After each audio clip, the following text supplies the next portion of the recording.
up? What is up, everybody? This is your boy. This is the good one, the good Trump. Let me take these headphones off. This ain't me. There we go. There we go. Much better. This is your boy, the good one, the good Trump, coming to you live here on YouTube for the Aftermath show. And let me just explain a little bit about what this show is going to be about. This show is going to be completely about the aftermath of everything, whether it be wrestling, a game, um, it could be anything. This show, we're gonna talk about it. Plain and simple. We're gonna talk about it right here. Um, Tonight was SmackDown. 3 hours. I watched all 3 hours. Um,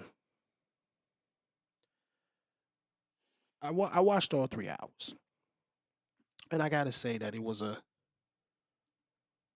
actually a decent show. I'm not gonna lie to you. I enjoy it. It was a decent show. I have no complaints about it. For 3 hours, the way they timed it was very well. Um, could it have been better? It can always be better. You know what I'm saying? But they did it. They did it. The way they did it was good, and I was happy with it. One second.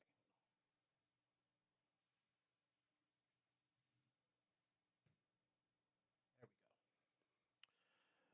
go. Okay, I just had to straighten some up. But anyway, yeah, the way they did it was good. I was happy with how they did it. Um, it really, they timed it good. I'm not gonna go. When I talk about shows, I don't talk about each match. I'm not gonna go through each match with you, but I will tell you my overall thoughts on the show, and I will tell you what they could have done better, what was worse or whatever. So the matches they advertised for tonight was Shinsuke um, versus LA Knight for the U.S. title. They advertised Tiffy Time, and then they had another U.S. title match, the women's U.S. title match with Chelsea against Meechin. Okay, cool. So I think all of those matches were pretty damn good. Um, Nothing felt like too long, and I think this is how they kind of should have done it on Monday night. Really, I think tonight's maybe they learned from Monday and applied it to tonight because for a 3 hour show, it didn't feel like 3 hours. It felt like a 2 hour show. The pacing was good. They did weave some storylines and they threaded it throughout the show. I noticed that and I liked that. Um, so that was another good thing that I enjoyed. Um, let's start off with what they're doing with Jacob for two. I can kind of see what they're doing with him and I like it. Let me switch cameras because that camera for some reason is dark. We have to work on that. But I like what they're doing with Jacob. I really do. Um, they're making him a total monster, and eventually he's going to. I think he's going to have the U.S. title by WrestleMania. I can see Jacob for two against L.A. Knight for the U.S. title at WrestleMania. I see that happening, and I see Jacob winning that. I don't think they should push him too fast all the way up to the main event, like immediately. Give him some time. Let him get the U.S. title. Then after the U.S. title, then maybe next year's WrestleMania he can be up there. But don't push him too fast. Let him win the U.S. title. So that my prediction is L.A. Knight versus Jacob for two at WrestleMania for the U.S. title. I think LA Knight is definitely going to get the title back between now and WrestleMania, and it'll be those two, and I like it. So that's my prediction for the U.S. title. Here's another thing I want to say, and I like what they're doing with this. I think in wrestling you need to establish each tier, and here's what I mean by that. You need to have 5 or 6 superstars chasing the world title, kind of like a division. They're in the world title division, and that's easy to establish. What a lot of companies don't do, including the WWE, until tonight I see they're doing it, is you have to establish the mid card tier. They used to do that in the 90s. You know that Intercontinental title chase? Man, who you had? Bret Hart, Shawn Michaels, Rick Martel, a few others. You had all of them in that United States Championship. I mean, Intercontinental Championship race, and you knew it, Mr. Perfect. Um, you knew they were in that tier, and eventually they will get into the world title tier, but they weren't in the world title tier. They were all chasing Roddy Piper, 91, 92. He was in the Intercontinental title chase. So I think they need to reestablish the mid card tier. Have all of them chasing that United States title, and I can see them starting to do that tonight. You've got Shinsuke, you've got LA Knight, you've got Jacob for two, and I think they need to add a couple more in there and just have them all in that middle tier. And then eventually somebody breaks through to the world title, because what that does at that point, it makes the United States Championship important, because people look at it just like they looked at the Intercontinental title back in the 90s. You knew when Bret Hart won the Intercontinental title, you knew the next step was up. You know when Shawn Michaels won the Intercontinental title, you knew the next step was up. I think they need to do that. And I see them starting to get back to that, and I like it.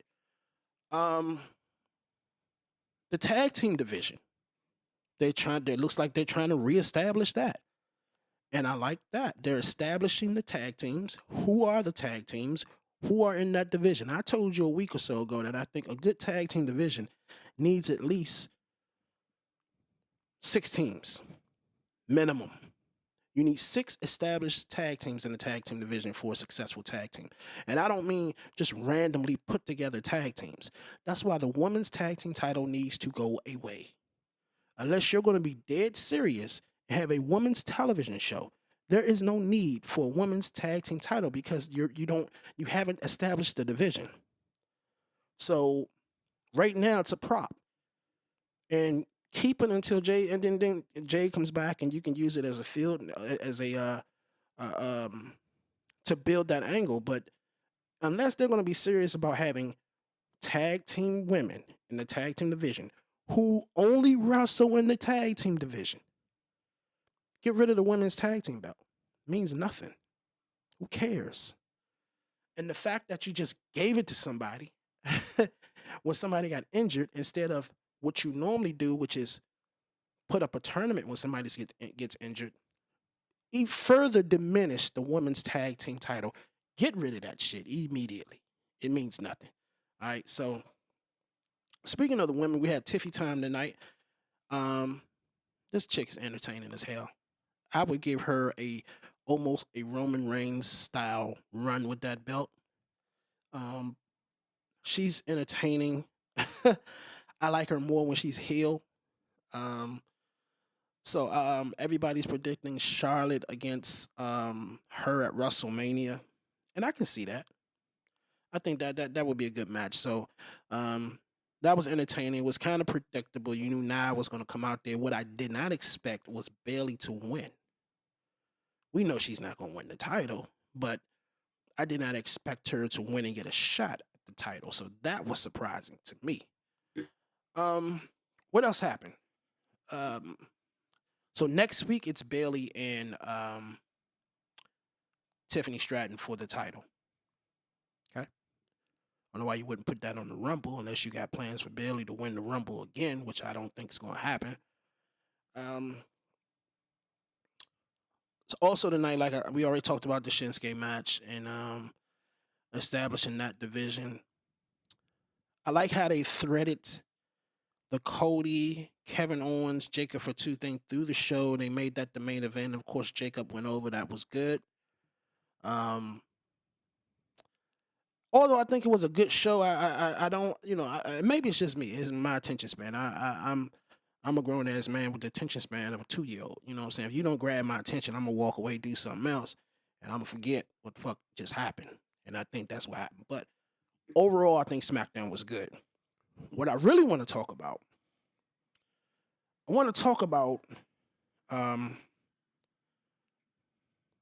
it's my boy in there. Yeah, the women's tag title should go back to NXT. Better chance of them being more valued there. I agree, man. I agree. It's it means nothing though. You have to have established women in the tag team division who only wrestle in tag teams. You can't have a bunch of singles women that you put together randomly. Nobody's gonna take them serious as a tag team. Unless they're going to have 6 women in there who are dedicated to the tag team division, give rid of the tag titles. End the story. But I do want to go back to Monday Night Raw on Netflix. Because I was going to do this show tomorrow, but I'm not going to be able to do it tomorrow. The thing with Monday Night Raw, it was great. The pomp and the circumstance was great, but I'm going to be honest with you. After Cena and then you had Drew McIntyre and Jey Uso, I was disappointed in that match. That match slowed down. The crowd was pretty dead. I think it was so much the crowd had done previous that they were just tired. And the next time they got out was when Hogan came out. And they booed the hell out of them, which I enjoyed immensely. But I wasn't... Let me see. It was a good show. It didn't blow me away. The last hour and a half it started to go down. It wasn't a disaster, but the last hour and a half I felt it was aight. Even the CM Punk match, which was good. My problem now, and I've heard some other people talking about this, the WWE is slow walking too much shit. Now I understand you want to build a story. I get that you want to build, you want to create drama, but every story can't have a 6-month arc or arch. Some shit you have to throw something in there sometime. On your biggest show in a long time, Raw, this was the biggest show since WrestleMania, the way they hyped it, and it was. Something crazy should have happened. And this is what kind of pissed me off with Monday, and it definitely pissed me off with Saturday night's main event. Y'all know how I felt about that. You checked the previous video. When you're doing something for the first time or for the first time in a long time, you need to have a bang. We don't need to be seeing shit that should have happened on TV, on the internet, that happened after we went off the air. No. Fuck that. No, I don't want to see shit on the internet. You want to grow your YouTube numbers, put an exclusive show on YouTube. Like a women's show. But for a comeback show, like Saturday night's main event, and there were no surprises, don't fly with me. For your biggest show, and I'm not talking about run-ins or something like that. For those who are my age, every Saturday night's main event in the past, with the exception of when they brought it back in 2006 and 2008, them joints sucked. But I'm talking about like the 90s and the late 80s Saturday night's main event. Each and every one, something crazy happened that you did not expect. Every time. It was either a turn, a title change, something. Nothing happened. Nothing happened Saturday night's main event. Nothing. Monday Night Raw. Great setup. Opening. I was hyped. I haven't been that hyped for a show since WrestleMania. Great opening. Beautiful look. All the pomp and circumstance. First match was a banger. Second match was good. The promos came out and all of this, and then it started to die down after Cena's interview. You had the Drew and Jay match. The crowd was dead. I'm still trying to figure out, was the match bad or was the crowd just dead? I don't know. So that, to me, I'm expecting some kind of turn. A lot of people saying they should have switched the solo match with the CM Punk match. Well, I don't think that really doesn't matter. What they should have done is something crazy should have happened. Nothing crazy happened. It's a good show, but good ain't good enough when you're doing something brand new. You need to shock people. And to me, Triple H, while the company is in a far better position than it was in 2018, 19, 20, 21, and even 22, I'm starting to see a trend with him. He plays shit too safe. He plays shit too safe to the cuff. And I don't like that. I'm starting to see with him that he overhypes and underdelivers. And your audience ain't gonna take too much of this shit. Because now every time you hype something up, they can be like, man, whatever, yeah. And they're not gonna tune in. They're just gonna tune in once a year for WrestleMania. That's it. WrestleMania and they're out. Let me just wait till the story culminates at WrestleMania because the rest of the year ain't shit. So, and that's why people only tune in at WrestleMania. I grant you, it's a much better product than it was. But now, good ain't good enough, bruh. Good ain't good enough. And all your hype and pomp and circumstances that's not good, man.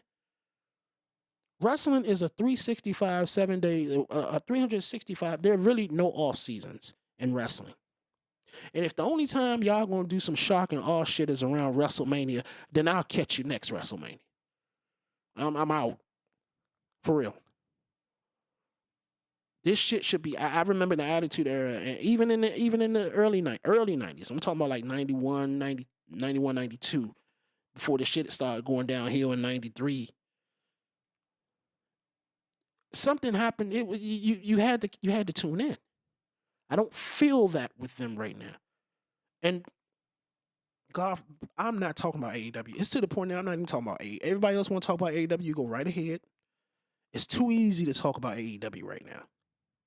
They're horrible. And I can't do it. But with the WWE, I expect better from you. You got all this money now. You got all this new stuff. Everything's coming back. The feeling is coming back. Good ain't good enough for y'all anymore. And I think a lot of us can't let them get a pass because it's good. We expect a little bit more than good right now. And right now, what you're giving us is good. I want more than that. And I don't want it just around WrestleMania season. I want it throughout the year. So I'm gonna give them, to WrestleMania, and I hope they deliver. And I'm gonna watch it this Monday and see how it reacts and see if the newness has worn off already, because a lot of people are going to tune in because it's new. You get a new car, you drive around, a new car smell is in there for a few weeks, and after that, it's gone. The new is gone. Well, I hope Raw isn't like that. Every week, you should be doing something to keep that thing new. That's not too much to ask. And if it is too much to ask, you need to lead the job. I'm not one of these people that's going to sit here and act like, well, he's one of the people he thinks he knows everything about the wrestling business. I don't need to fucking know everything about the wrestling business. All I need is common sense. And for a lot of these people out here who are tuned into to wrestling, as the common man who just wants an entertaining as shit show, I don't want to have an entertaining show only when it's a big show. I want to tune in every week and be entertained. It ain't got shit to do with what you know or don't know in the wrestling business. The shit is not rocket science. I know what I'm watching. And what I'm watching, to me, after what I've watched before, ain't good enough. It's better. It's not good enough. And I think since AEW's weak ass is not giving them all the competition that they should have, I see them, the WWE, getting a little complacent now. The gear is not all the way up now. It's not. And I don't want to hear all that shit about just wait, just be patient. Man, fuck all that. Fuck all that being patient shit. That's another way of saying we still trying to figure it out. You still trying to figure this shit out? The Rock said something on NXT the other day about, just be patient. Just wait. Just enjoy the ride. Man, I when I'm in the car for a long time, at some point I want to get the hell out the car. Are we going to the destination, or is this going to be a long ass? I don't want to be in the car all day and all night and all week. I want to get the fuck out the car at some point, and I want to get to my destination. I understand you taking your time and slow burning some angles. I get that. Everything? No. Tonight was a good SmackDown. I think they paced it real good. It did not feel like 3 hours tonight. And that's how, if you're going to do a 3-hour show, I think you should book it or write it to where it doesn't feel like 3 hours. And they did that tonight. Monday Night Raw. I'm pretty sure. I think the newness is gonna be new for at least another 2 weeks, at least for throughout the month of January. Um, so let's see. I'm expecting a good show this Monday. We want things to happen, but you don't want to put all your eggs out at one time. You don't want to bust everything out one time, but you have enough talent and enough things there that you can bust some surprises out every once in a while, every other week. That's my thing. All right, y'all. Just wanted to give y'all a little update. Normally don't do these type of shows after, but this is a new show here on Rip TV YouTube, and we getting it in 2025. I'm telling you right now, we got a big announcement on the 24th. We are scheduled to go live on TikTok and Instagram. However, as you know, TikTok might not be around on the 24th. That presents a problem. But I do have a feeling that it will. I have a feeling it's going to something's going to happen at the last second. We've built up a good following on TikTok, and I don't want that shit to go away. Now, I'm not one of them TikTok heads that's going to sit on TikTok and dance and do all that stupid shit. No, I'm not there for that. But we built up a good audience on TikTok, and I'm praying that they don't get rid of it. And if they do, we'll figure shit out. That's just what we're gonna do. But I have some surprise announcements about our YouTube membership that will be available soon, and what you're going to get on that YouTube membership. Um, and a lot more stuff in 2025, man. So I appreciate y'all tuning in tonight. This is the aftermath, and again, the aftermath is going to be something where after an event, we may come on live and talk about the event. And I'm not just talking about wrestling. I'm talking. It could be football. It could be a movie. It could be boxing, UFC, whatever. This show is, for the most part, it will be wrestling because wrestling is on a little bit more than all the others. But we are going to talk about other shit too. I want to invite guests on. So to say that this show is going to have a specific time that it comes on, I cannot tell you that. All I can tell you is to subscribe. When we go live, you'll see it and tune in. Appreciate everybody tuned in tonight, and we will catch y'all on the next aftermath here on Rip TV.